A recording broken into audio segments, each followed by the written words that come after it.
A2theK.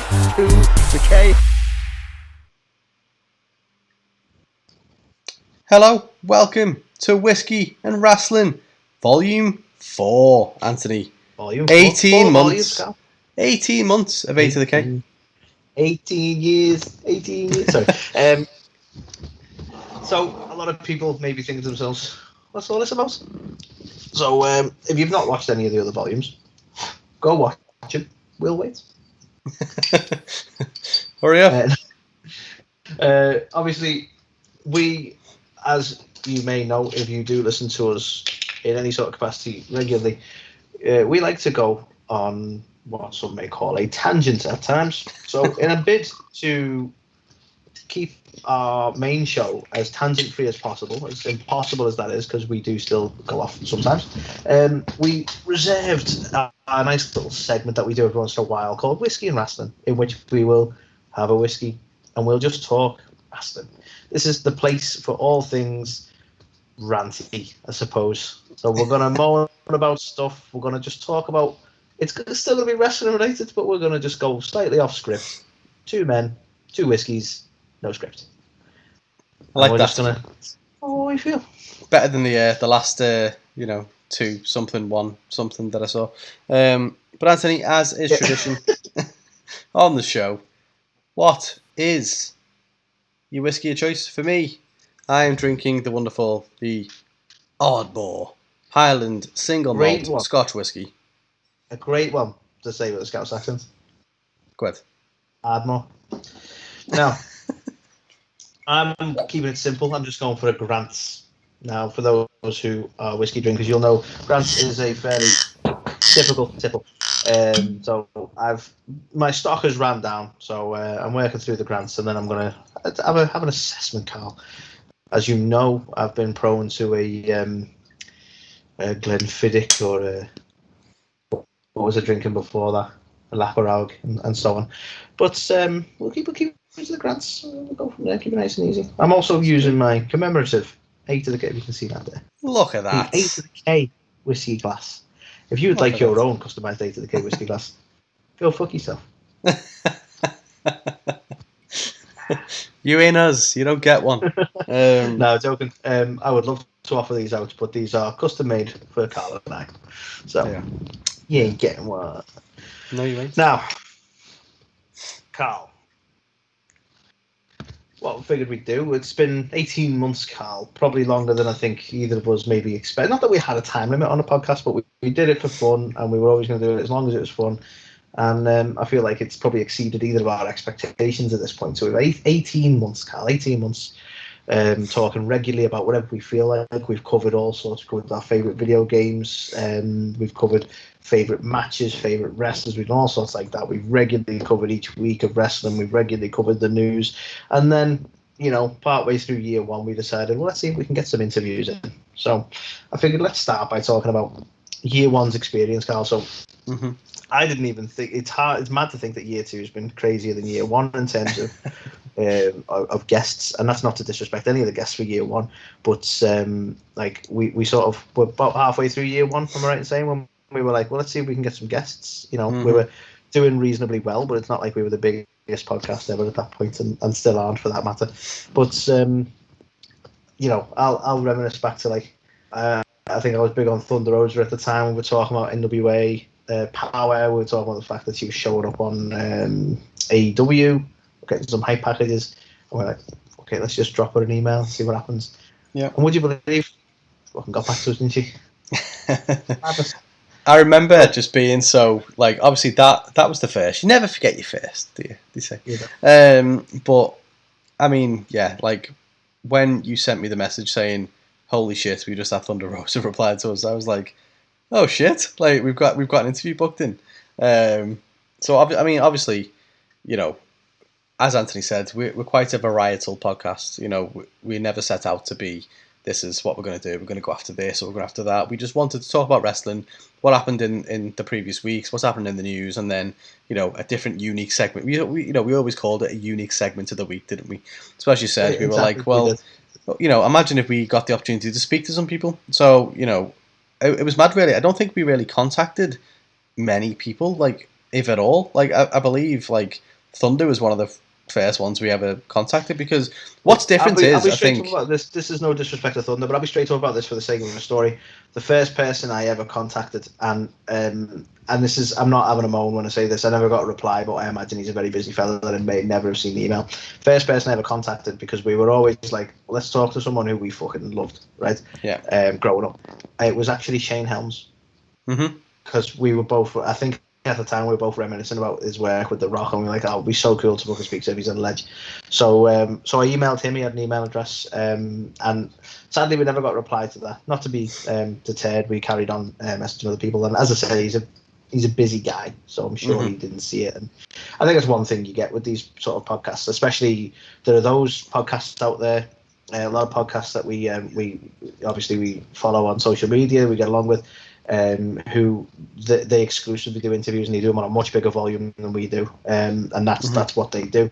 And you know, I've got to admire that, because they must just carry on with that determination and not being deterred by like lack of response or rejections, and they just crack on and get what they can. Like we don't really do numbers in a big volume, because we're like, well, there's a handful of people we'd really love to speak to, and we'll try. But obviously that's their bread and butter. They are an interview show, and much credit to them, because like you say, there are plenty that just either don't get back to you or just tell you to fuck off. Yeah, which in the politest manner, of course. Yeah, of course. Which I think is fine, for people to want to be like, that's what we're about. We are a wrestling interview podcast. Like more power to you. Do you know what I mean? I think definitely. For us, I mean, we've watched some fantastic interviews of people that we've maybe not known all that well, and it helps you get to know them. So, I mean, like you say, it's fucking awesome work. Yeah, and I think the thing that we've always been very truthful and honest about is we're not an interview podcast. It's not what we ever set out to do. We never set this up with any goal in mind of becoming famous or getting all these guests on and stuff like that. We set it up because we were two best mates who, as life went on and we got older and we had families and stuff, we never really managed to speak to each other as much as we used to do. And we were like, you know what, we need to just set some time away, like we used to back when we were in our 11, 12 years old, and we'd ring each other up on dial phone back in the day, and just chat for hours. And we were like, we need to just do this more often. And then for me, I've said many a time, I didn't know what podcasting really was. Like, I knew there were podcasts. I knew Ricky Gervais had a podcast. I knew there was other things, and I was like, I'd listen to bits and bobs, but I was never really a podcaster guy. And Anthony was the brainchild behind this. He was like, do you know what? It'd be great if you did a podcast. I think it was when we were watching. Was it when we were watching Royal Rumble, or was it? I think beforehand. It was before. We mentioned it a few times before. Our first ever podcast was the Rumble Talk. It was Rumble Talk, and it was actually the one. Was the first one the one where Edge returned just before the pandemic? It was, wasn't it? Yeah, that was our first Rumble. That was the first podcast, first Rumble Talk. And like, I think we'd probably talked about it maybe the year before or a few months before at another time, because for those who don't know, Carl and I tend to meet up every WrestleMania and every Royal Rumble, and watch those pay-per-views. They are the important pay-per-views to us. I know they argue in WWE there's the big four, there's the big fucking two, there's the Royal Rumble and there's WrestleMania. The other two could do one. So we tend to meet up for those pay-per-views because they're the fucking best ones. And obviously we drink and we muse on the idea, and we decided to do the podcast. But yeah, so obviously year one, we ended up speaking to Thunder Rosa. Fantastic, made up. I was so, I still am, but I was so hyped on it at the time as well. I was fucking shocked I got a response as well. But I mean, let's be raw, let's be honest and truthful here, Anthony. You did fuck up the time on that one. Okay, tell that story. So obviously, and this is I think one of the very few that I've arranged, and this is probably why. So obviously, as you know, we live in the UK, and the majority of wrestlers that we actually would love to talk to and interview on the show live in different time zones. So of course, Anthony had agreed a time to speak to Thunder, and we had it in the calendar. And then when we come to look at it on the, going to land nicely after work. Yeah. Of course it was. It was after work. Obviously we have day jobs. This isn't what we do. We just do it for the love of it, as we say. And we the day off, we came to it and we were like, yeah, so we're going to speak this time. And I was like, let me just double check. And I was like, shit, you do realise that we were in we were forward an hour or something, and that particular thing wasn't, and it was back or so, and basically we were off by like an hour, like at least an I was an hour. hour later than I Yeah. thought. So Yeah. we were like, shit, we're still in work. So Yeah. yeah, obviously because it was like during the pandemic and stuff like that. Like I think we were both working from home, weren't we, at the time? We were, and luckily I operate flexi, so I was able to take some leave. Yeah, and I'm an expert bullshitter, so I was able to come up with an excuse. But, but effectively, we managed to still make the We interview managed to happen. get it to work out. Yeah, I think with but a few expletives from Carl. Don't think you're overly thrilled with me there. oh And no, funnily enough, I think you've arranged all of them since. I mean maybe I wonder why. But no, it's I think we've touched on it a little bit, and obviously I know you're going to get into the guests and stuff in a minute, but I think it's important we highlight the fact that we're not an interview podcast, but at the same time, we only reach out to people we genuinely want to interview. Like, and it's great for all these other podcasts out there and stuff like that. And I don't want to take anything away from them, but you do see sometimes like it feels almost like they're clutching straws, just trying to get a guest on. And I think that's something we'll never do. At the end of the day, if someone's going to come on our show, it's because we want to speak to them. We get to a point then with no one to speak to, then we just won't do it. That's the bottom line. That's it. As you said, like an interview is a segment 3. Like there'll be a few times where something's cropped up and we've already had a segment planned, so we've had 4 segments. But ultimately, we have a segment 3 to plan every week, and we like to have it as much of a variety as we can. So whether that's doing a quiz with me brother Brad, or whether it's doing fucking looking at wrestling video games or like entrance music, or we try and spice it up and do different stuff as well. We do best of lists and things, but that's the fun of it. I think it's amazing having interviews with people, especially people that we've reached out to because we genuinely love them and love talking to them.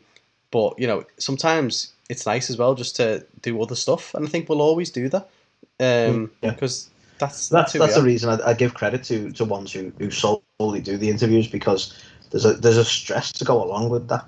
Because even we felt that on a level, and we're not like you say, we're not trying to get an interview each week or anything like that. We're trying to get them sort of periodically. But even we felt like the stress of it was like, oh, they haven't responded, or I should have sent another, or should we message this person? And it kind of consumes you a little bit. So hats off to anyone who does it on a more regular basis than us, because there's a large amount of stress involved with doing that as well. Yeah, I mean, I suppose if you operate on like an interview only basis, like you have to plan way in advance for that. You know what I mean? Yeah, because they're probably way more planned ahead than we are, to be fair.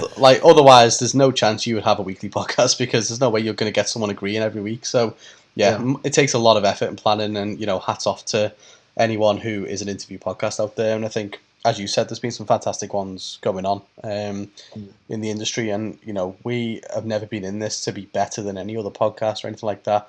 We're here. No. Listen to us if you want to listen to us. Watch us on YouTube if you want to. And we're never going to force it on you. We're never going to send you messages and be like, watch every show and stuff. Like, it's just like, if you want to watch us, cool. At the end of the day, this it's a really rich community, which I think is fantastic, and there's something for everyone. So we might not be your cup of tea, but I guarantee there is your cup of tea out there. There's I'm being very British about it as well.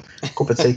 There is your bloody cup of tea out there, mate. There's such a rich community out there. It was a little.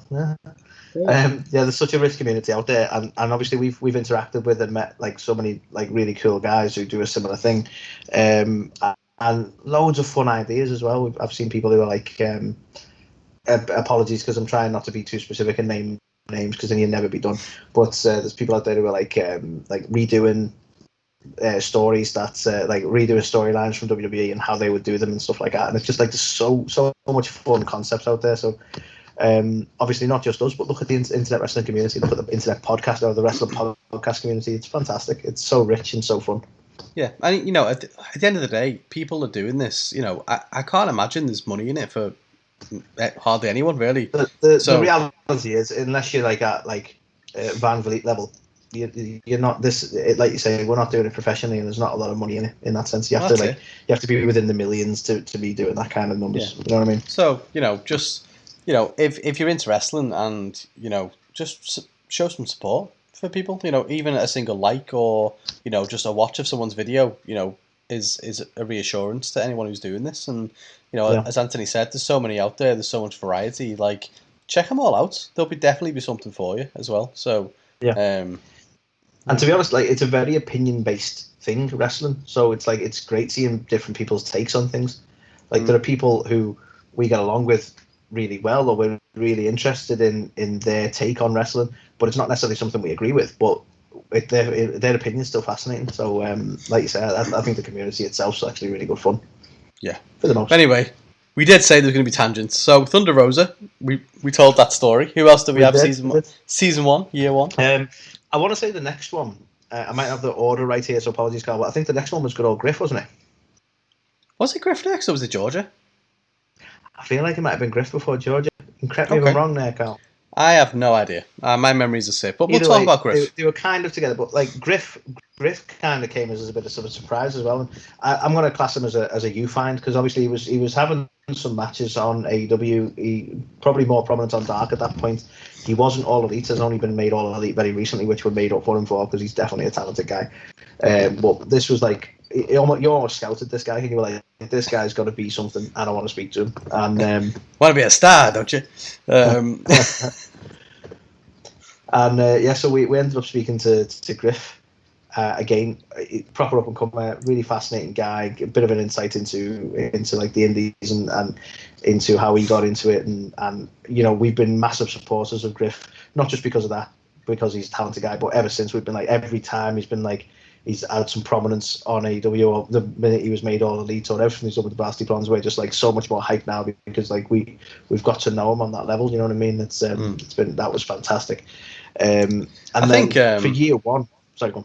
Oh no, I mean I was just going to say about Griff. I just think what a cool guy. You know what I mean? Like, literally just dropped him a message on Instagram. I was just like, big fans. Obviously, we have this little UK wrestling podcast. Like, you probably don't want to be on it, but we watch you. We think you've got a bright future. Everything. Because again, we only ever reach out to people that we actually are fans of and we want to speak to. And he's just like, you know what, let's do it. And I was like, holy shit, like, that's awesome. I just what a sound guy. Obviously, he's recently got engaged. He's recently been All Elite, and his potential is so sky high, and I can honestly see him going on to become a megastar.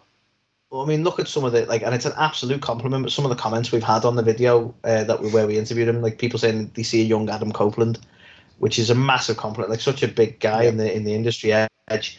To be compared to him is fantastic, but he definitely got something there, and I'll admit now that he was definitely he was your find. You were like, that guy's awesome, and I want to speak to him. And so we did. Yeah, and then, just genuine awesome guy. Just can't say anything nicer about him. And I'll stress, every interview we've done has been fantastic, but probably one of the closest to your heart, Carl, and mine, because of my father, because of the connection to the UK. We spoke to Georgia Smith. We did. I got to talk. She was doing everything. Still is, but she was doing so much to sort of promote her father's legacy, to control the social media pages.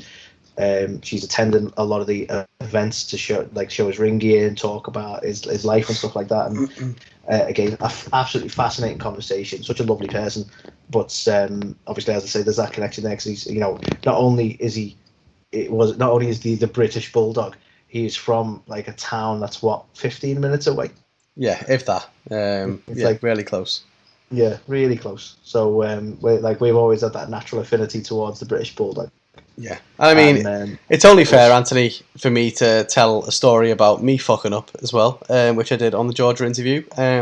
It's such a weird one, because obviously we had Thunder Rosa, we had Griff, so Georgia was our third interview, and I don't know what it was. I was just so almost like almost awestruck. Like, obviously, with anyone we have on the show, we speak to beforehand and stuff like that. Maybe I just got lost in the conversation. Maybe it was just like, oh my God, I'm speaking to Davey's daughter, and I don't really know what it was. But as you will see, if you watch that interview back, somebody forgot to press record. Yes, luckily the audio kicked in, so we had all of the audio. but the Somebody. the video does not kick in straight away. Yeah, but obviously, I think, to your point, the comedian that you are, we made light of the situation by Anthony just looking at me with absolute disgust in a still, and I'm just looking like, oh. And stuff like that is again just why I think it's so good, just like doing the stuff that we do, because it was like I fucked up, but at the same time, people saw it and were like, yeah, I saw that, it was quite funny, and it was like no one was like, oh, I can't believe you did this, and that was amateur and stuff like. It was our third interview. Like, the fact is that the first two interviews, we winged them because we'd never done it before. Like, the first interview we had was speaking to fucking Lamera. You know what I mean? Second interview we have, it's Griff Garrison. We know he's going to go on to be a fucking legend. And we're just like, yeah, we do interviews. And the third one, I don't know what it was. Totally The first, the first mistake was the time zone, but the second mistake was not pressing record. And, I remember saying to you, I can't believe I've done that. And I felt so bad and so guilty about it and stuff. But like, it still turned out to be awesome. It's one of our most viewed videos on YouTube that we've had. And George is she's ace. And I'm going to say it now as well. I would love for Georgia to be the first guest we bring back for a second time, because obviously we know she's going to be at For the Love of Wrestling next year, and I'd love to talk to her. Obviously, when we spoke to her, Davey hadn't got into the Hall of Fame. She's currently campaigning to get him on the Wigan Walk of Fame. And obviously she's coming to For the Love of Wrestling, so we've got so many more things to talk to her about. So, yeah, I'm saying it now. I would like Georgia to be the first guest we get back on the show. Yeah, because like you said, there's so much more to be talked about, and we've been following everything she's been doing for Davey, like, since then, since before then, to be honest. But as you say, at the minute, she's currently trying to get the Walk of Fame and the statue sorted. The petition's been going around. I think we've signed it. We've promoted signing it. And so many other people have. So fingers crossed that all comes off. I'm sure it will, because Wigan Council will have fucked up massively if they don't do it. But yeah, like, I totally agree with you there. It'd be ace to have any of them on again, but George just feels like a natural fit, because there's a lot going on there that we need to talk about. Yes. So that was year one, and we were made up with ourselves with a handful of interviews, and we were like, yeah, get us. So we move into year two. We thought we'll keep this train rolling, and we decided to speak to a local talent in Lizzie Evo. Evo. Apologies, I keep doing that the wrong way. But Lizzie Evo. I mean, it was me that fucked that up. I've got a bit of a thing of fucking things up. I fucked up. Obviously, we'll talk about Mickey James. Fucked that up. Fucked up recording, and fucked. Maybe it's the women. Maybe I'm not good around the females. Maybe. All my mistakes tend to be with that. But yeah. So Lizzie, obviously we had a slightly different affinity there, because she's a local lass. She's a Liverpudlian. She's a red, Carl. I think you let that go for the interview, yes.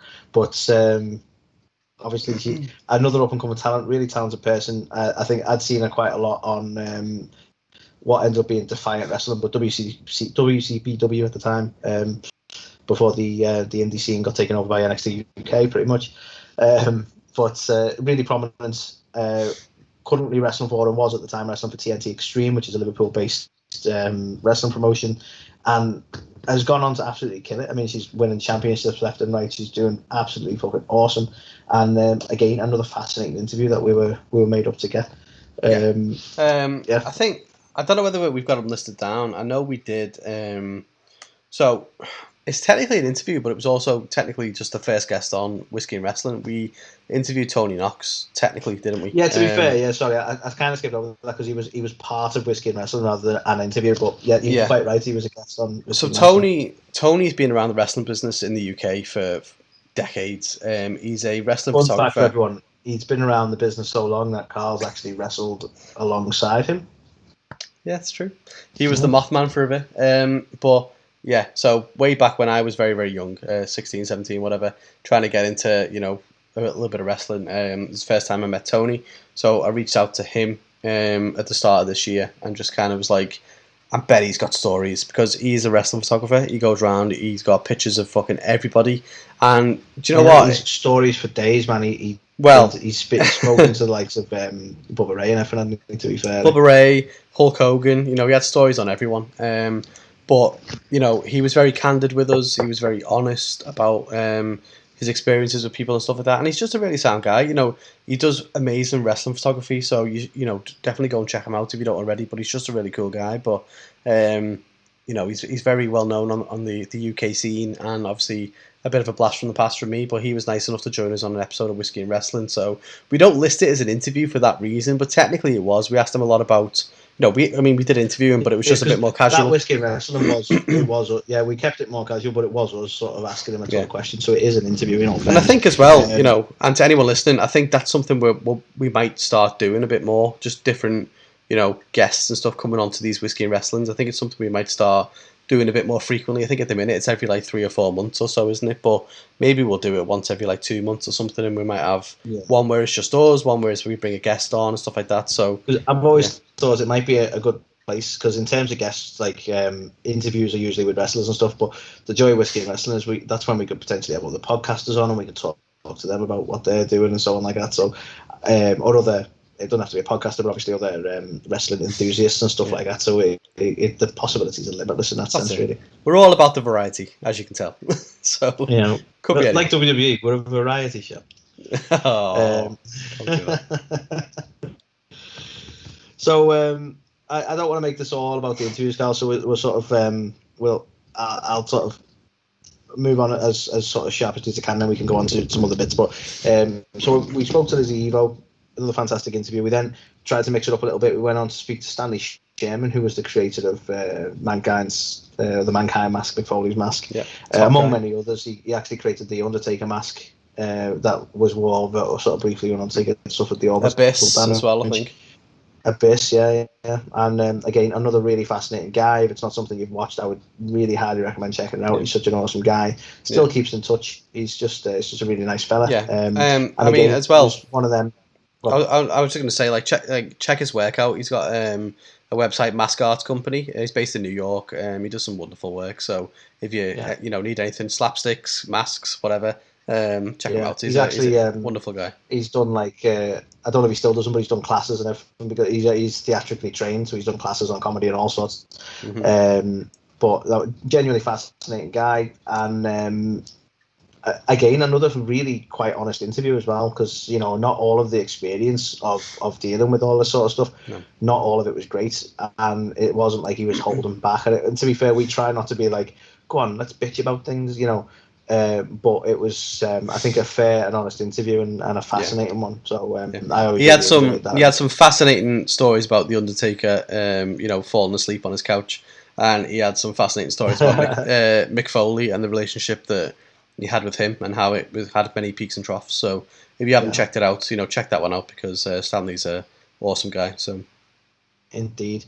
And then Carl, in like a mad run of like almost like big names from your childhood, I suppose. We then we finished the rest of our year off so far with we spoke to Brian Clark, Adam Bomb.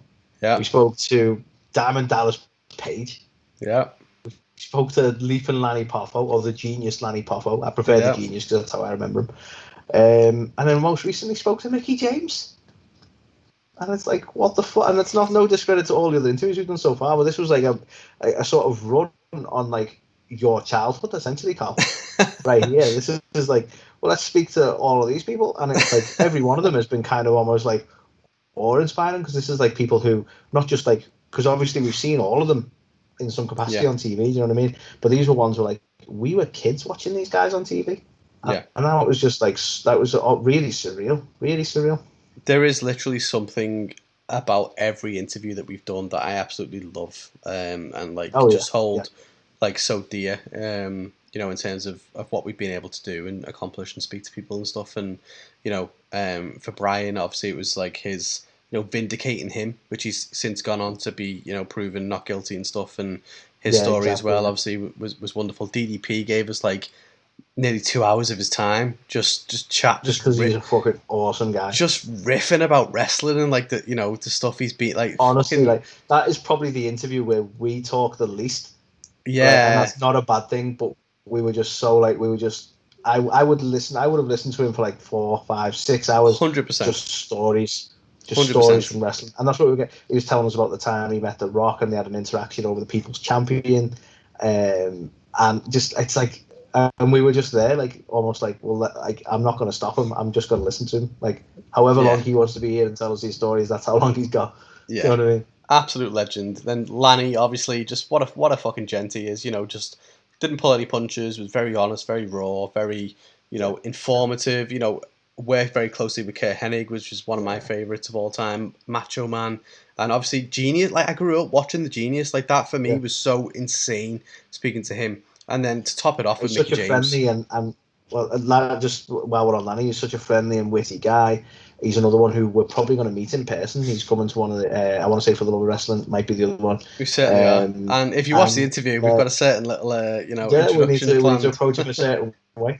But again, just such a, he wasn't just like, let's do the interview and let's get this done. He was like, when I'm there, come and say hello, and he's just such an awesome guy, and like you say, he's very funny, very raw interview. Really enjoyed.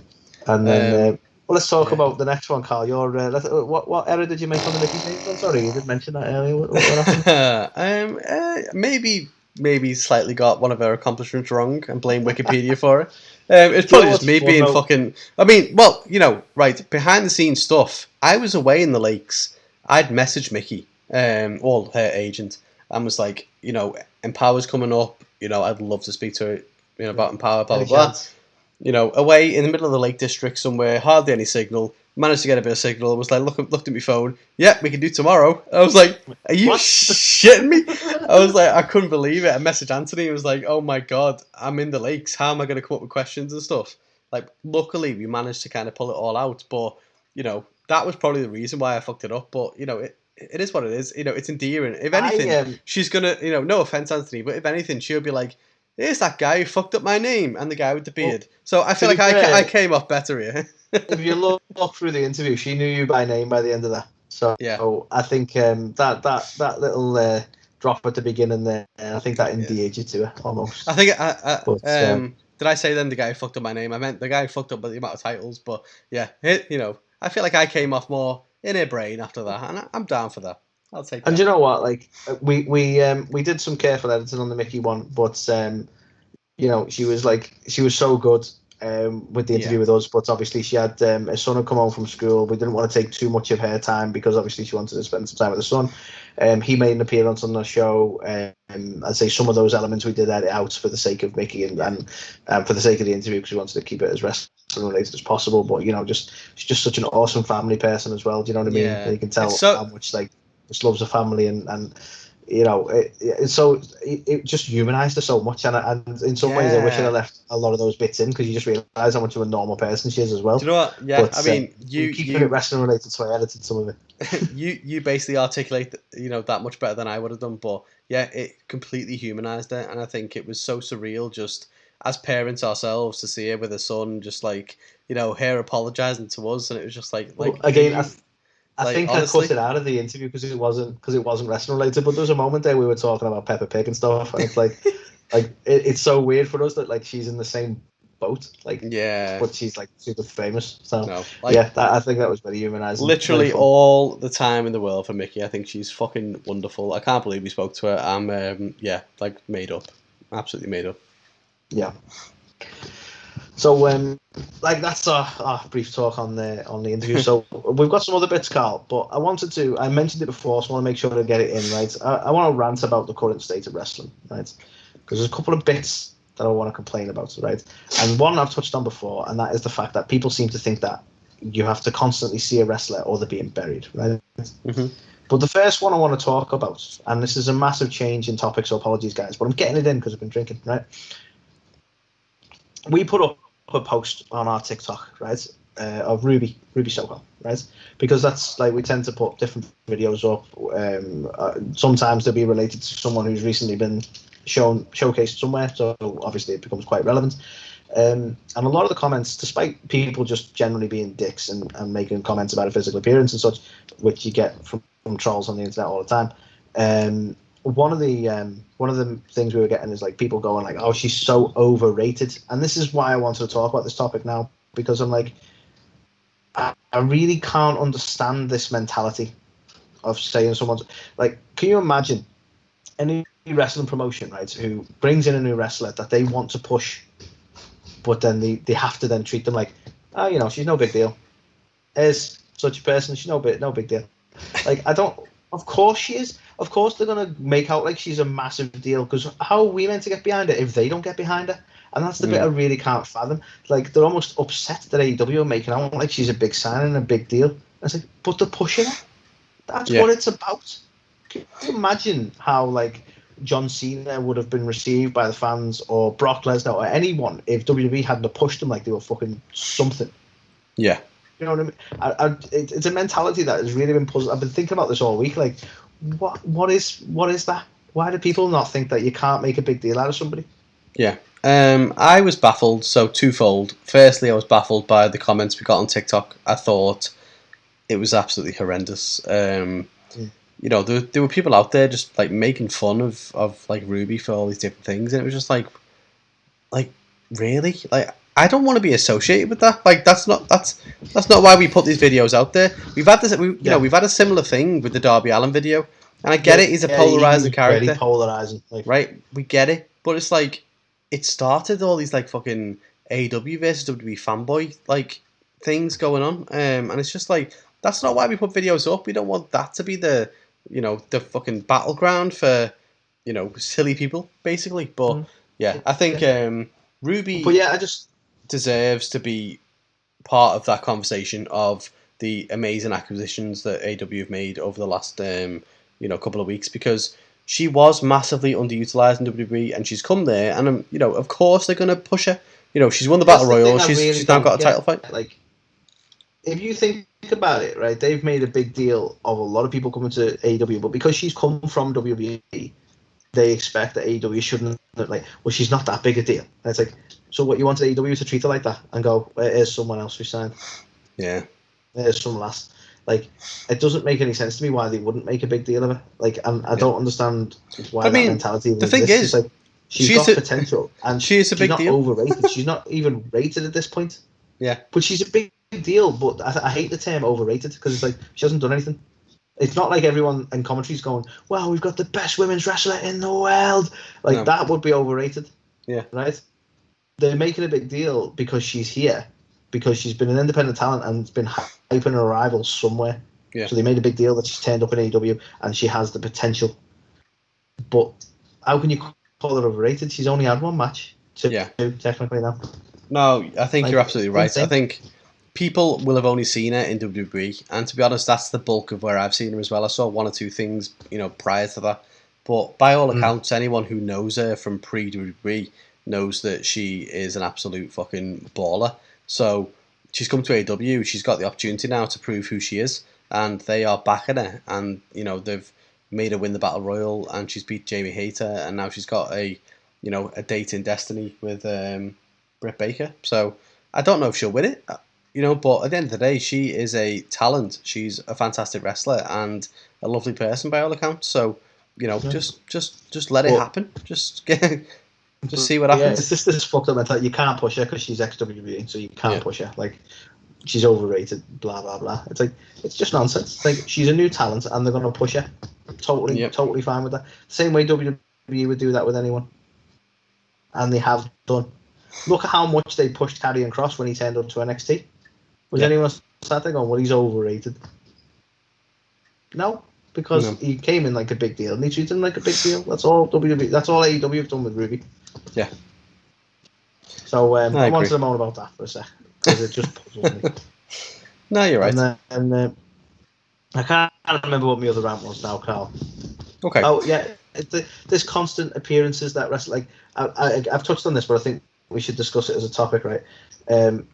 Like, looking at the heyday of, is it the heyday? The older days of wrestling. You look at the likes of Andre the Giant, Hulk Hogan, that sort of era. Your childhood era, Carl. They didn't have to be on TV twice a week, whatever. They didn't have to be constantly in your face. They were still a big deal and a big main event guy. Mm-hmm. And do you think that we need to get back to that? Because like, people constantly going about screen time, and there's always this almost concern that everyone needs to get some screen time in, and so on and so on. But do you think screen time is that important when you are at the top of the company and you are the big deal in the main eventer? Do you actually think it's better to have some time when you're not seen, so then people almost are in, like, it's a big deal when you do turn up. Yeah. Like, in some ways, people moan about part-timers, but do you not think in some ways it's a bigger deal when Brock had the title and wasn't there every week and did turn up? Almost like the old days. People sort of look down on it like, oh, he's a part-time champion, but most champions were part-time. Yeah. Like, that was half of what CM Punk was cutting about when he was saying about, like, you know, if he only had to work like 4 times a year, he'd have been like, well, do you remember he was cut a promo sort of, I think it was related to Bruno Sammartino about the length of the championship, and he said he'd have that kind of a title run as well if he only had to do 4 shows a year. And it was like that kind of thing is like, there's a stark difference between the hours CM Punk was putting in when he was champion WWE to the hours that previously champions had to put in, or the likes of CM Punk, the likes of Brock Lesnar had to put in when he was champion, turned up 4, 5, 6 times a year. But Yeah. I don't think that's necessarily the worst thing. I mean, when you're talking about the amount of times people can get injured and the amount of times people are putting their body on the line, do we need them to be punishing themselves week in, week out? No, not for me. I think there was a time before the brand split where, you know, Raw and SmackDown had the same roster. You know, as crazy as that might sound. And, you know, every Raw, you wouldn't have everybody on the show. Every SmackDown, you wouldn't have everybody on the show. But, you know, combined, you probably feature the majority of talent. And then if you didn't, it would be switched up by the next episodes. And so you get a lot of fans now looking at AEW going, the roster's too big and you don't see anything of XYZ. And it's like, well, is that a bad thing? By having a mixed roster, you know, we spoke about this. I wish I had the facts written down like I did the other week. But you look at the amount of rematches that WWE have had versus the likes of AEW. AEW, I think, have had 6 rematches. And it's like, well, wow. You know, in comparison to WWE, where you feel like you're seeing the same thing every fucking week, you know, that means something. And it means more when you finally get to see the match you want to see. So, for me, I think, you know, I don't think SmackDown and Raw were broken before the draft split. It was when they did that. And don't get me wrong, they did the draft split and they drafted the likes of Edge and Rey Mysterio and stuff, you know, Eddie, Chavo, to SmackDown. And they shone. They did fantastic. And maybe they wouldn't have had the opportunity to do that when it was you know, everyone on the roster on both shows. So it made sense at the time. But, Yeah. you know, I think it's perfectly fine to have same roster across, you know, like, you know, similar to what AEW is doing now. Everyone doesn't have to be featured every episode, only when it makes sense. I think it's actually better for wrestlers' health. Why should we, like, Yeah. why should they have to put in like that much work to the point that they look at the amount of people who are like having to retire early and suffer bad injuries and so on, like that. Yeah. Like, maybe we'd like eliminate some of that if we weren't making them work the amount of work that they're doing now compared to how it was years ago. Yeah. I mean, also And as a it might fan, feel like an over exaggeration, but like you look at the likes of Daniel Bryan and that, who've had to sort of pull back. Like, yeah, he still can wrestle and that's fantastic, but he's not wrestling week in, week out now. Like, he's appeared on AEW, he's done some segments, he's took a bump, but he's not having matches week in, week out because he can't. So why don't we get to a point where it's like they don't have to be on screen all the time just to be signed to a company? I think this mentality come from the likes of WWE, who are going, well, I'm paying this guy, so he's going to be on TV and I'm going to get my money's worth. Yeah. Because why pay him if he's not going to be on screen, kind of thing. So if they're paying, I'll go back to CM Punk because he's on my screen now. If they're paying CM Punk so many million to be their champion, he's going to be on the screen constantly because that's how they get their money's worth. And I don't think that's a good mentality to have. But I think that's where it's come from. I think that's why they've been sort of like, that's where the shift has come, and we've gone, well, you need to see these people all the time. We need a champion on every show. It needs to be a big deal on every show and so on like that, you know? Yeah. No, I agree. I think it's fine to do that. I think, you know, scatter it and make, you know, when you finally see the matches, it's what, you know, like the problem you have with WWE is that you see every match fucking 5 or 6 times a year, at least. Whereas, like, I can give you your numbers if you want. I quickly googled them. Rematches this year for AEW, there was 16. We're talking 16. main roster, by the way. Okay. For WWE, there were 160. So yeah, exactly the point. And the problem is with most of them rematches, it's of main event feuds that, like, you know, you could build up and get, like, the point of wrestling is to build feuds where you want to see the match and see who wins. When you're having them matches every week on the same show, who do you get excited about seeing anymore? Because you've seen everyone fight everyone. So at least in AEW, it might be like, okay, we've got, so and so speaks this week and so so's on commentary this week, and it does feel a bit like, oh, for fuck's sake, they don't need to be on every show, and I get that, but they're not fighting each other every week and having like a best of three, which happens in WWE all the time. I'm still a fan. Like, I still believe absence makes the heart grow fonder, right? And that doesn't have to be on a big scale. That can be like, you don't see them for a few weeks, so you're happy when they do turn up and they have a match. But look at the fact that, like, it doesn't just go for the part-time talent. Like, when Edge come back, I was like, oh my god. Or when Brock comes back after having 2 years off, everyone's still like, oh my god. Even just look at Roman Reigns being out during the pandemic and coming back when it was safer. Like, that was a bigger deal because we've not seen him. Like, it makes for a bigger pop when. And to be honest, I reckon people are tuning in more if they didn't know who was going to turn up. Yeah. Somebody might. We've not seen them in a while. Somebody might. That is a fantastic point.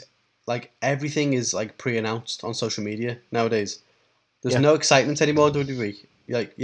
Like, even like everybody knew CM Punk was going to show up. Everyone knew it, right? But they didn't go. There was never CM Punk showing up tonight. Confirmed. Right? Yeah. WWE, you have that every 2 minutes. Every surprise is ruined because they want so much for people to tune in that they will happily, spoil the surprise. Whereas, like, I think that they're not confident enough to play the long game now and go, well, if we consistently do surprises and so on like that, then people tune in regularly in case something happens. Yeah, they want the numbers straight away because they're appeasing networks, aren't they? That's what they're doing. They're going, well, this is what's going to be the case. Fox want this and Fox want that. Because look, Fox weren't happy with like certain changes or certain appearances on Raw and vice versa. Like whoever at USA who's still got Raw weren't happy with Brock Lesnar coming back for SmackDown and stuff like that. It's they've got two not rivaling, but they've got two separate companies wanting the biggest ratings. So it becomes an almost impossible task for them, really. Yeah. No, you're right. I think obviously the networks aren't happy, so they're doing what they can. But yeah, I think as wrestling fans, you want to be surprised. You want to not know everything before you actually watch the show, because what's the point? Like, that is the same tactic that WWE tried to get. WCW tried to get WWE with back in the day, where it's like, we'll reveal everything that's going to happen on the show ahead of time, and then you won't watch it. And it's like, well, you're now revealing everything that's going to happen on your show ahead of time, and you're expecting people to watch it. And it's like, yeah, what? Like, learn from the mistakes of the past, But yeah, baffling. Yeah, absolutely crazy. So that's my take on wrestling. Can't like I just I feel like it's probably better for everyone. Like we don't necessarily. Did we even see Miro this week on Dynamite? No. And did we need to? Is he still the TNT champion? Is he still a big deal? Yeah, he's not been buried. I'm sure there's plenty of people. Oh, he's being buried. He's not been on TV. It doesn't work like that. No. Were we still no Miro, no Andrade Kingston, Impact? nothing. Of course we were. Yeah. So for me, it works. Let them have a week off, for God's sake. Yeah. Yeah, agreed. 100%. Totally. So, Carl, let's move on to slightly other topics. We've got some conventions coming up over here in the good old UK that we'll be attending. So we do. Can we talk a little bit about what's the first one we've got coming up? Is Wales Comic Con. Wales Comic Con, yeah, November I think it is. I think we are down to meet the likes of Bret Hart, Sting, a couple of AEW stars. Then we've got Britt Baker is coming to that one. Jungle Boy, nice. Luchasaurus. I think Million Perez is coming there. So it should be a pretty darn good day all around. But I think we will try and keep everyone posted on social media and stuff. What's happening? Maybe do some live streaming and stuff. But yeah, I think it's gonna be cool. Obviously, I've met Brett before. At Waterstones back in the day, signing my copy of the Bret Hart book. You need to go and check that out, Hitman. Fantastic read, my favourite book of all time, probably. So, yeah, be nice to see him again, because the picture I had with him is ruined, it's gone, I don't have it anymore. So, I need to have a picture with him to look back on. What are you going to get him to sign this time, Carl? whatever he's willing to, you know. To be fair, if he can manage to fit the excellence of execution on my dick, then yeah, we'll go with that. Might be a challenge, but we'll try. Right. The best there is, the best there was, the best there was. As small as you possibly can. So yeah, looking forward to that. Sting, obviously never met him. If he comes along, then yeah, psych for that. I think a couple of people There's been some speculation about Sting, hasn't there? Yeah, so obviously we don't really know what's going on at the minute in terms of what's required in terms of vaccination and stuff like that. I think Sting, I'm not saying he's like an anti-vaxxer or not like that. I don't really know, but I don't believe he's vaccinated. So yeah, people are basically saying like, you know, is he still going to attend, stuff like that? Are they going to cancel last minute? So I hope not, because he's one of the main reasons we bought the tickets. So if not, then yeah, it's going to be exciting to meet him as well. And then you know, Britt Baker. Although Sting can't make it, I've heard Steve Borden might. Oh, okay. Feels almost like a dig at the other convention we're going at, to be honest. You can't use that name anymore. But yeah, so we're also going to meet Britt Baker. I think that's going to be cool. You know, massive fan of Britt. I think she's been phenomenal for the women's division in AEW, becoming a massive star. So and obviously, you know, we are fellow Brits, so I'm sure she'll. We are fellow Brits. I like that. We, you know, say that to her. Maybe the charm will work out if we get on the pod. She'll probably heard that about 700 times that day. Yeah. I mean, Jungle Boy's going. Maybe they'll announce Anna Jay. Who knows? Remains to be seen. As for those who don't know, Jungle Boy is punching. He is certainly punching. But yeah, you know, I think a lot of people speculated that because of all the people coming to the convention, maybe it's going to line up with an, you know, UK tour of some kind. But I mean, we can only hope. I mean, defo. I mean, we're not going to get fucking down to Craven Cottage, are we? It's going to be fucking difficult if we do. I think Tony needs to admit the heart of wrestling is in the north. It is in Liverpool. It is for my convenience. It is. It's in my backyard. Basically, it's little travelling that I can do. Let's do that. It's over here in the A2theK studios. So yeah, you know, if they announce a UK tour, I'm going to be so fucking psyched for that. If we can attend it, I think we absolutely need to.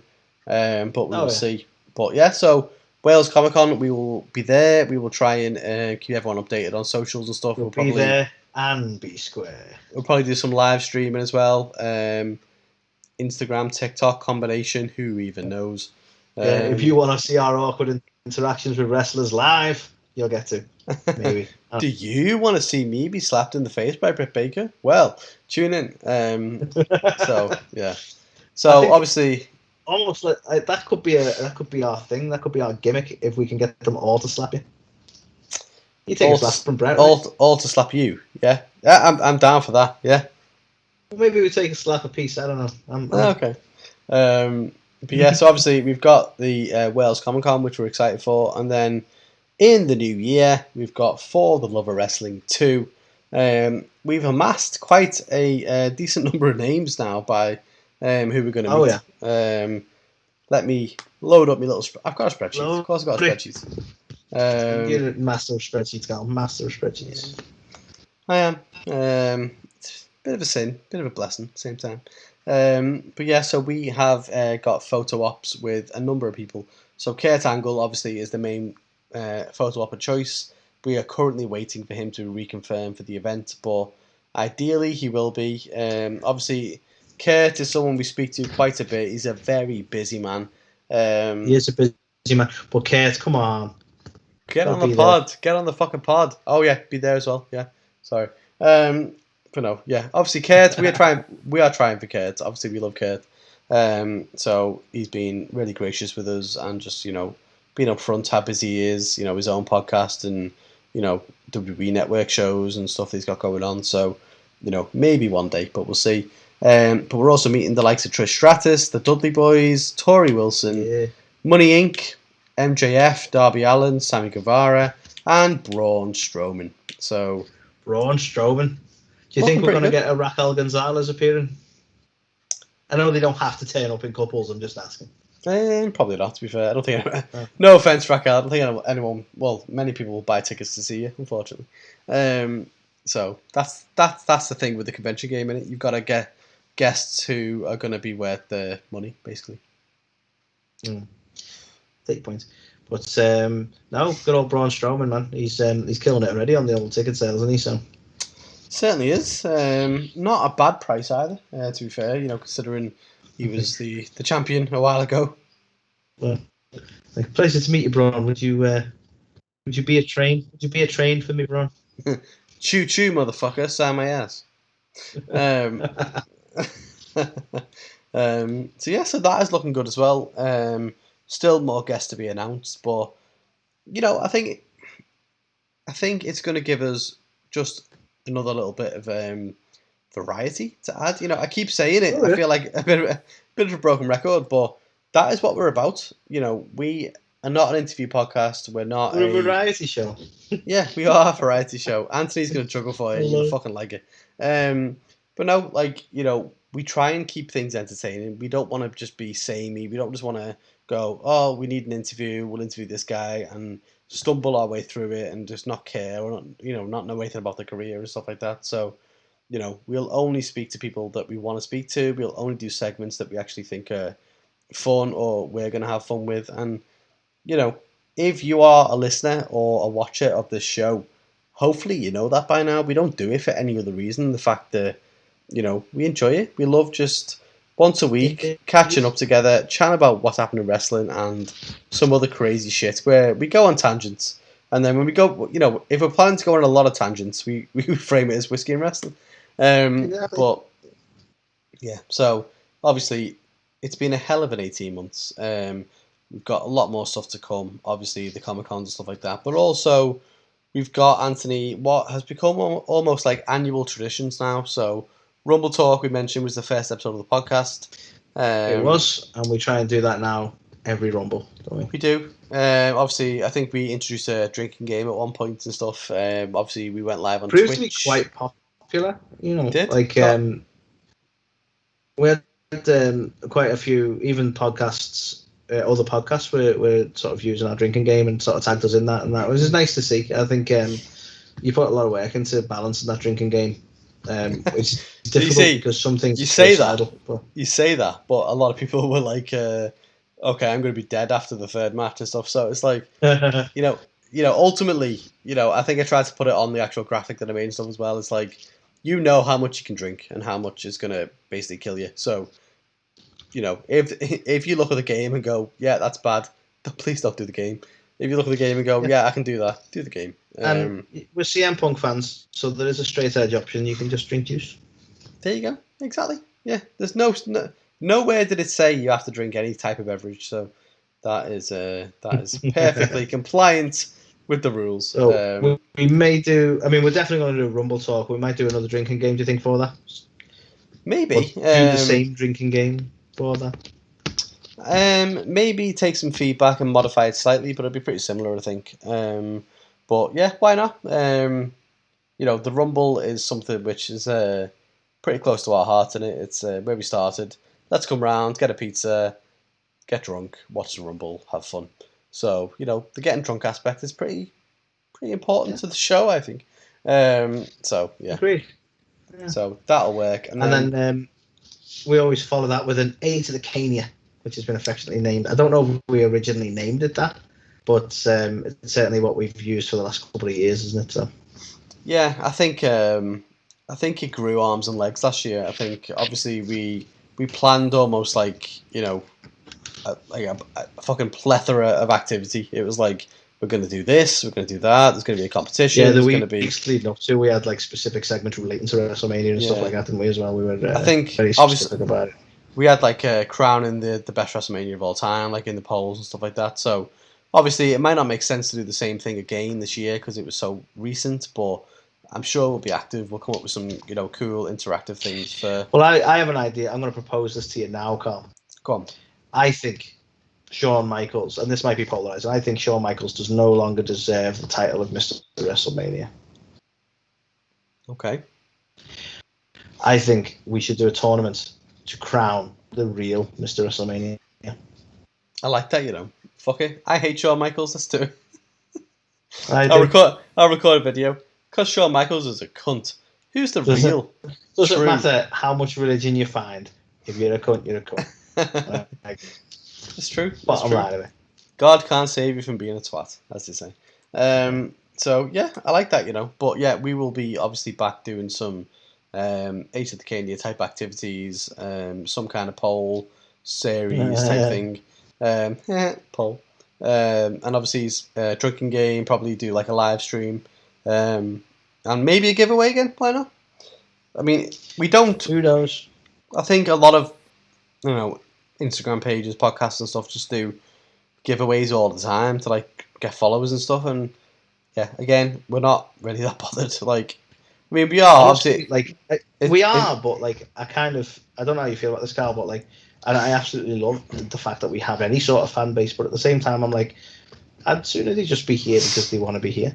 Yeah, You know? it's like it could be so easy to like buy fucking followers or do, and it's like, well, what really does that get you? Like, Believe you, like anyone who doesn't like try and do like podcasts or so any of the social media influence and bollocks, just as a little bit of an insight, you'd be surprised how often you get people or companies or whatever message you about inflating your fucking followers and your views and that kind of stuff. Like there's so much opportunity for like, well, let's push that number up, which is shocking. Even when you don't ask for it, they just message you like, oh, we're looking at this and we can help you improve it by this much. And it's like, yeah, maybe we're robots or some shit, I don't know, but nah. well, exactly. It's like, sound. I've got like all these followers now. Look at the listeners and views. Nothing, no change. So it's like, I'd rather people follow us because they enjoy what we're putting out, which is the main thing. So, what we said from the off, even if it ended up just be you and me, the only ones who ever listen to this, we'd still be happy because that's the mechanism was just to catch up and talk wrestling. But the fact that we've got any sort of fan base is fucking amazing. To be fair. I mean, the whole point of this segment really was to look back over the last 18 months. And did you think 18 months ago we would have interviewed the caliber of people we've interviewed? We would have, had the amount of people tuning into like live Twitch fucking shows and stuff, and the amount of followers on YouTube, the amount of followers on TikTok, and interactions we have with people. That's the thing. Like I'm absolutely in awe of some of the people we've managed to speak to. I think we've met some really awesome people. We interact regularly with some really awesome people, and like everyone, I say everyone, a lot of our followers on Instagram, they love to follow your tournament brackets, which is awesome. Like we see the same people interacting regularly. We've got, I dare say we've made some friends there, through the social media side of things, who they love to interact with. And obviously we do the same. We love to interact with the content they're putting out. We're all wrestling fans, and we all share a similar sort of interest, and it's just fucking fun, isn't it? To be fair, it's awesome. Yeah, no, like honestly, definitely. I think you won't get us messaging you like often going like this, like that. Like maybe if we've got like an interview or something and we want to. We have done that, but usually we just make people aware that we've done an interview because we're shocked. Yeah. Well, yeah. So I mean, just like so for like Mickey James, for example, I sent that out quite a bit because I thought, well, she's trying to push in power. It's important to her, and I think it's a good thing for wrestling. So it wasn't about promoting us; it was more about promoting the events. So we're not going to be the kind of people who just message all the time, be like this, follow this, and stuff like that. And it's like that's cool, and I get it. It builds your brand, and it gets your likes, and it makes makes other people seem more kind of prominent and stuff in the industry. But it's just not us. We will happily support people doing that, but. Yeah, we're not above it either. I mean, usually we've got an agenda, like we did push our YouTube for a while to try and get our custom URL. But then we got a custom URL, so we calmed down and we stopped messaging. Yeah, exactly. It's usually a reason. Yeah, no, exactly. So, but yeah, I just think it's a. I think competitive is the wrong word. I think there's a lot of variety out there in the podcast world, and I think explore all of it. Like anyone listening to this now, we thank you because you do it for us at the end of the day. So if you're willing to listen to us for an hour and 4 minutes at least, then it's a humbling thing, I think, and hopefully you take some enjoyment out of what we do because it's just us chatting as like best mates, but we obviously try and do it in a way that is going to be interest people as well.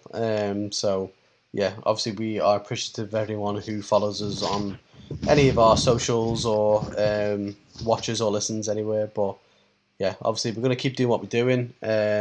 We are a variety podcast, as we keep, basically, if you can take anything away from this fucking thing, we're a variety podcast. We get awesome guests when we want them.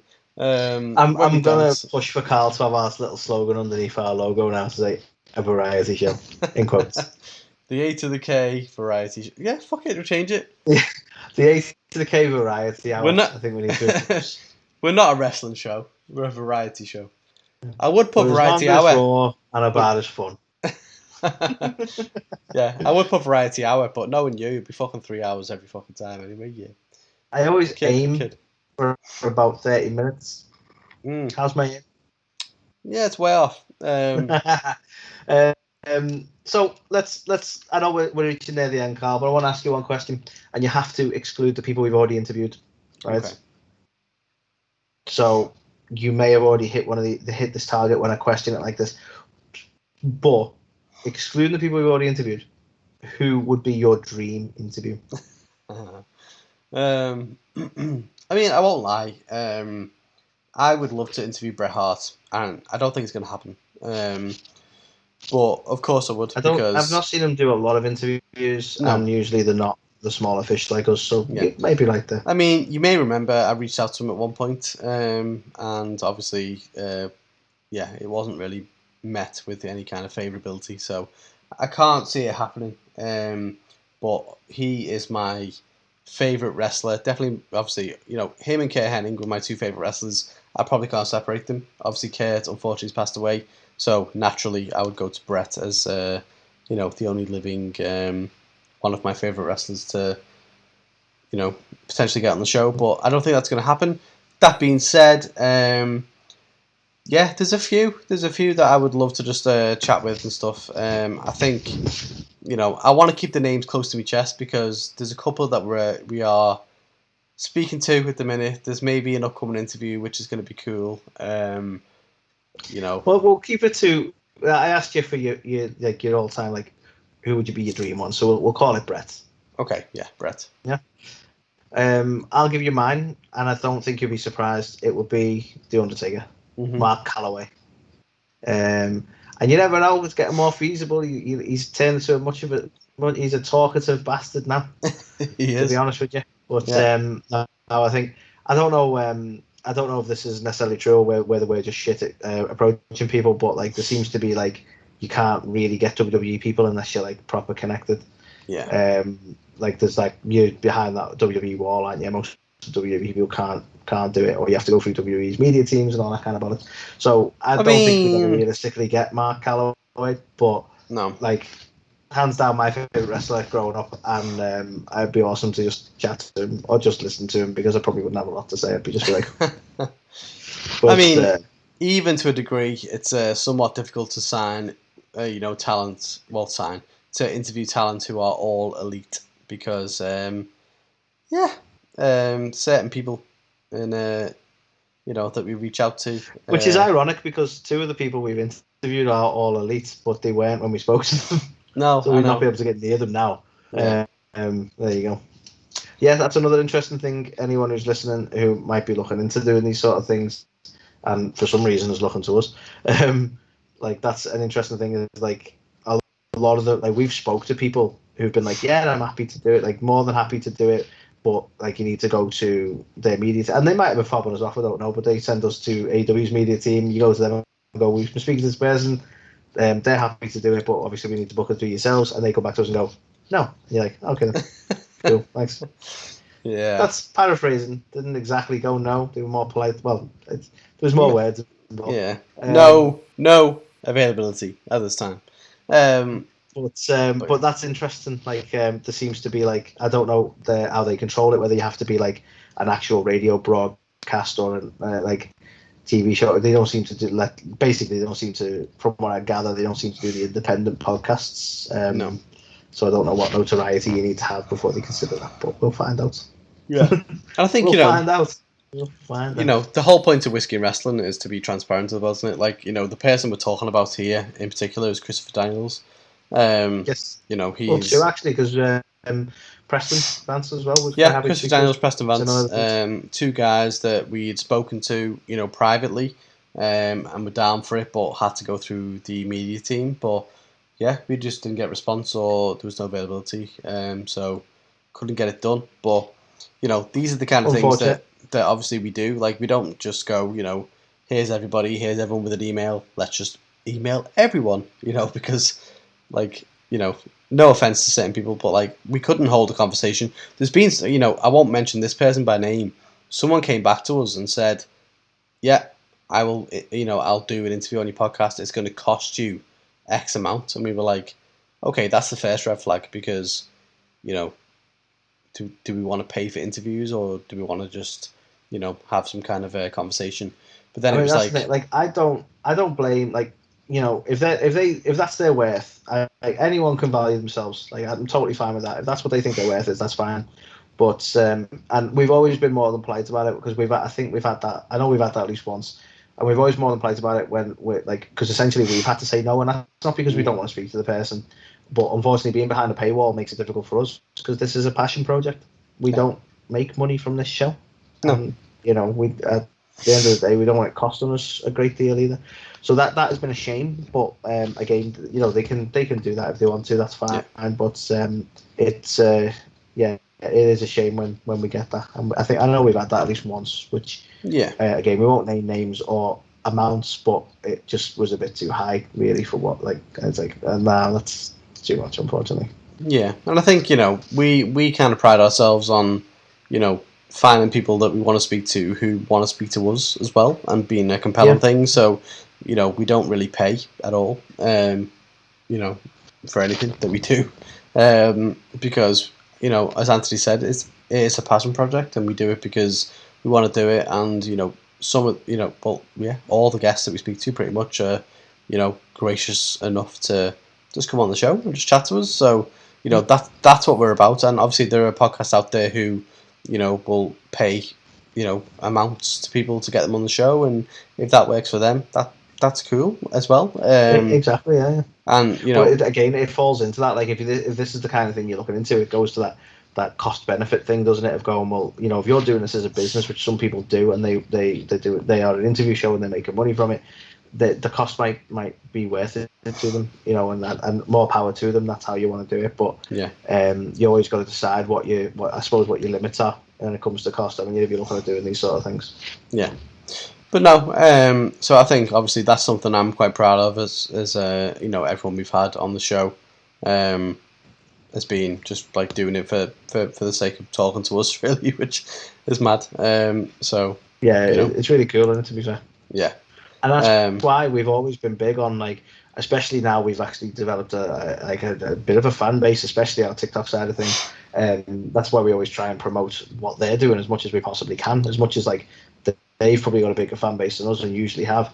Like, if we can promote them in any way, or this side of the pond in any way, then, you know, whatever we can do to, yeah, like, show our gratitude, I suppose, for the fact that they give yeah. us that time is I always a mean, plus. you know, Tesco, don't come at me, but every little helps, and I think, you know, for the likes of even like Is that George, a copyright strike? even like you know, Georgia and stuff like that. Like, obviously she's got a massive following compared to us, but you know, getting Davey on the Walk of Fame, like, obviously we're going to share that. We're going to, you know, anyone who's been on our show, we will always, you know, Yeah. share what's going on with them, and you know, support them and stuff like that. And that's the least we can do. Like, they've come on our show out of faith, and you know, to share some story, and you know, stuff like that. So anyone who comes on this show, we will always be an advocate of, because they give us their time at the end of the day, and you know, anything we can do to, you know, support them, we will.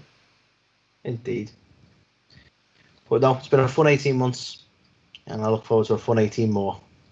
Oh yeah, 18 months, man, crazy shit. Crazy, innit? Who'd That have has thunk it? gone. That has gone hella fast. But yeah, Indeed. so And it's the irony, like, guys, we were never a pandemic podcast, but we kind of ended up being one. Because we actually started this before any of that shit happened. I It know. just so happens that most of our show has been during the pandemic. Yeah. Obviously, you know, we've got plans. You know, when the world returns back to normal a little bit, Probably going to be the new year by now, but we are planning important plans. We are planning to obviously do this thing, in person together at some point, which obviously is one of the big things. But I think we're just going to keep on doing what we do. Hopefully, keep on trucking, as they say. And anyone who is listening to this now, thanks again. Just I think, we'll always be here because we enjoy it. Indeed. It's just two buds chatting about wrestling and, mad tangents and all the stuff in between that we don't record. So, and I think A2theK need to go back to the movies at some point. I'm going to say it now. I enjoyed that segment. I want to talk, I think, about what movie we had recently about wrestling. Well, we did Ready to Rumble. Did we do The Wrestler? I think we did our top 5 favourite movies, which included The Wrestler. Then we talked just about Ready to Rumble, but we've only done Ready to Rumble. So we could talk about The Wrestler. We could talk about Fighting With My Family. We could even go into TV series and talk about Young Rock as well. But yeah, Beyond the Mat. But we could go into the TV series because there's a few of them now. Yeah. Fuck it. We are going to go back to the movies. Go back to the movies, guys. But I think what's coming up, obviously there is a potential interview, schedules allowing, in the coming weeks. But other than that, we've got, I think we're planning to do some kind of prediction thing around AEW versus WWE and like a fancy booking thing. We've got Extreme Rules results, and then, maybe it's time to go back to the movies. Indeed. So, fuck it. Just throw that out there while we're there. Yeah, fuck it. And that's the end of the podcast. But yeah, an hour and 16 minutes of us chatting shit, intoxicated on whiskey. But that is the point of whiskey and wrestling. Hell of an 18 months, hell of a lineup in year 1 and year 2. And we're only in September, so who knows how we're going to round out the year. I've told you, with a rap battle with Max Caster. Well, that is another thing that's potentially on the cards. But yeah, expect from us over the next couple of months. Obviously, we'll be at the Telford takeover for the Wales Comic Con. We'll be after the Love of Wrestling 2 in the new year. I'm sure we'll have a big fat quiz of the year.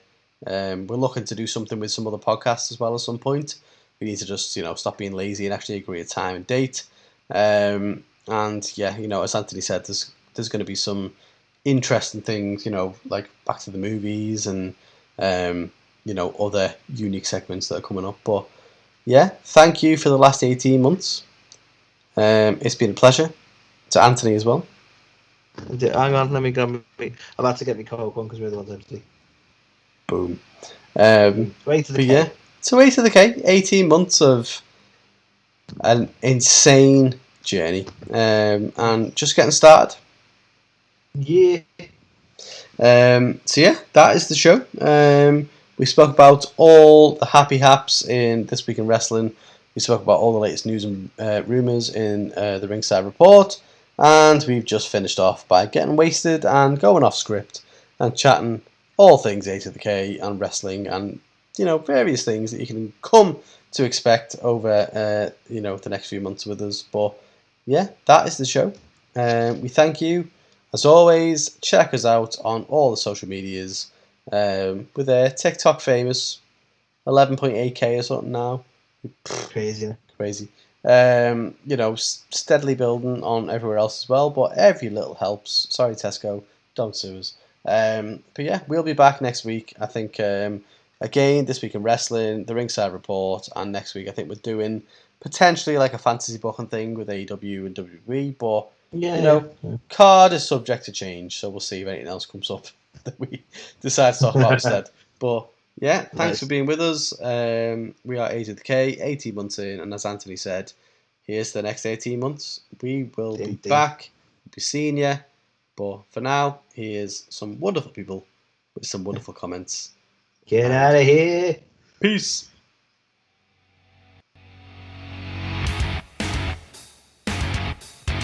You're watching or listening to A2theK. The A2theK. A2theK. A2theK. A2theK. A2theK. These guys are awesome. Check it out. Check it out. Change your life. You'll be thanking me later.